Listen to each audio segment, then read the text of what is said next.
You might recall this tweet from Jeff Passanfine, baseball writer for Yahoo Sports. Sources, Yu Darvish was tipping his pitches in his last start.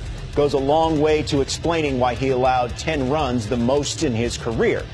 That start came against the Miami Marlins. Welcome to Studio 42. Eric Burns, Carlos Pena. I'm Robert Flores. This is MLB Tonight. All right, tipping pitches. Were you a batter that would be looking for that, like to have that information? I'm going to be honest. I didn't really like it too much because sometimes it was very subtle and it would confuse me and it would just break my focus. But sometimes it was just flat out obvious. And I think sometimes we assume that people at home understand what tipping pitches is all about.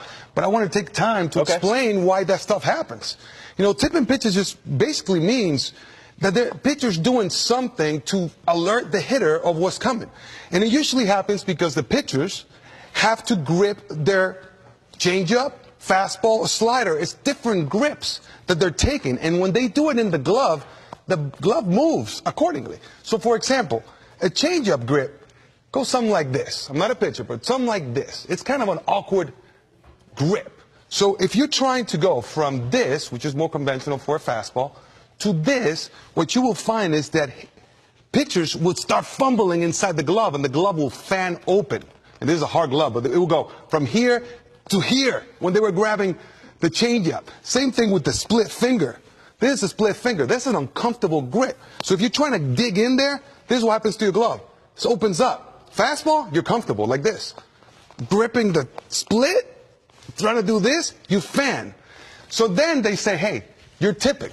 And this is what pitchers usually do when they actually know they're tipping pitches. Oh, now I need to hide it. I need to move my glove. So they would go the opposite way. They would try to hide it. So they were trying to throw a fastball, they would go like this. They would move it on purpose. And it was so obvious that they were trying to move it that it was not natural, that you knew fastball was coming. Same thing when it moved just a little more naturally, where they were digging for the off-speed pitches, you knew an off-speed was coming. When it was that simple, I loved it. But, you know, I actually have good examples. We're going back in the archives. I'll show you what's happening here. And this is quite obvious for a hitter.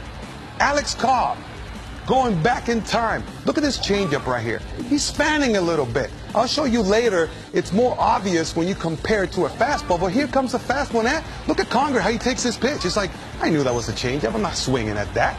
And then I'll check the fastball right here. A lot more narrow here. Look at that. I know fastball's coming. And, of course, Abreu, who's a veteran hitter, placata, just a missile the other way. Rocket, he's all over it. He knew it was coming, so he loaded for it. Look at the difference. Look how wide it is on the top, and look how narrow it is on the bottom. It's alerting me.